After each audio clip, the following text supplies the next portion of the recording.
Les Randocker here to read McElligot's Pool. Young man, laughed the farmer, you're sort of a fool. You'll never catch fish in McElligot's pool. The pool is too small, and you might as well know it. When people have junk, here's the place that they throw it. You might catch a boot, or you might catch a can. You might catch a bottle, but listen, young man. If you sat 50 years with your worms and your wishes, you'd grow a long beard long before you catch fishes. Answered Marco. It may be you're right. I've been here 3 hours without one single bite. There might be no fish, but again, well, there might. Because you never can tell what goes on down below, and this pool might be bigger than you or I know. This might be a pool like I've read of in books, connected to one of those underground brooks. An underground river that starts here and flows right under the pasture, and then, well, who knows?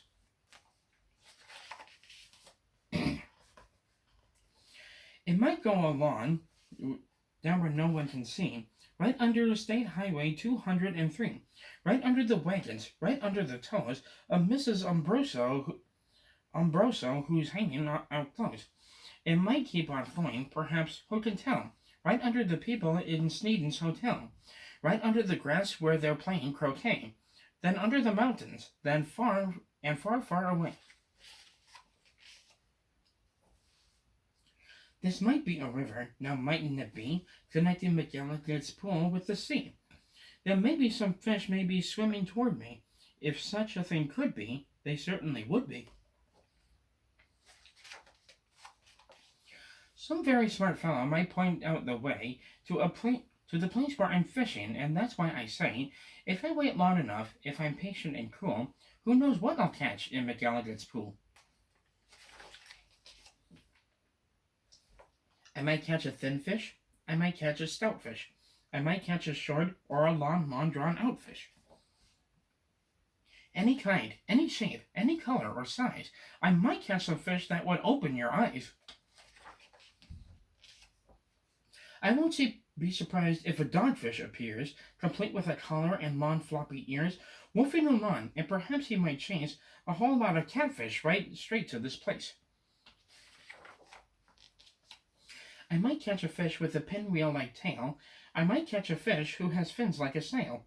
I might catch some young fish, some high-jumping friskers. I might catch an old one with long, flowing whiskers. I might catch a fish with a long, curling nose. I might catch a fish like a rooster that crows. I might catch a fish with a checkerboard belly, or even a fish made of strawberry jelly. I might catch a seahorse. Now mightn't I know now? I might catch a fish who is partly a cow. Some fish from the tropics, all sunburned and hot, might decide to swim up. Well, they might they not? Racing up north for a chance to get cool. Full steam ahead for McElligot's pool.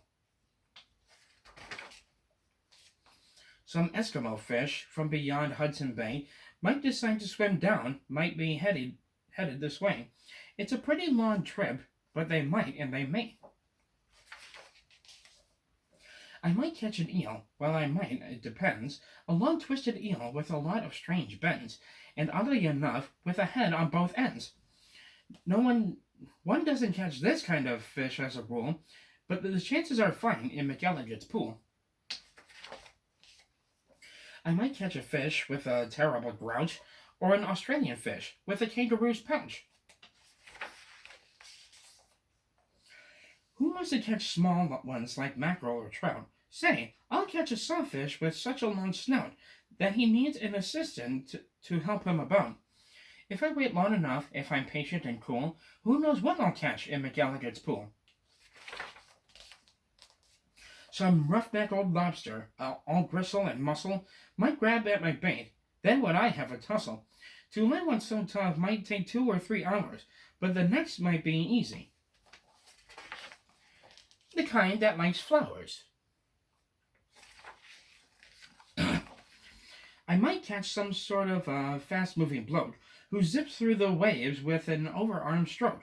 I might and I may, and that's really no joke. A fish even faster, a fish, if you please, who slides down the sides of strange islands on seas. He might ski on over and pay me a visit. That's not impossible, really, now is it? Some circus fish, fish from an acrobat school, might stage a big show in McElligot's pool. Or I might catch a fish from from a stranger place yet, from the world's highest river in far off Tibet, where the falls are so steep that it's dangerous to ride them. So the fish put up shoes and they float down beside them.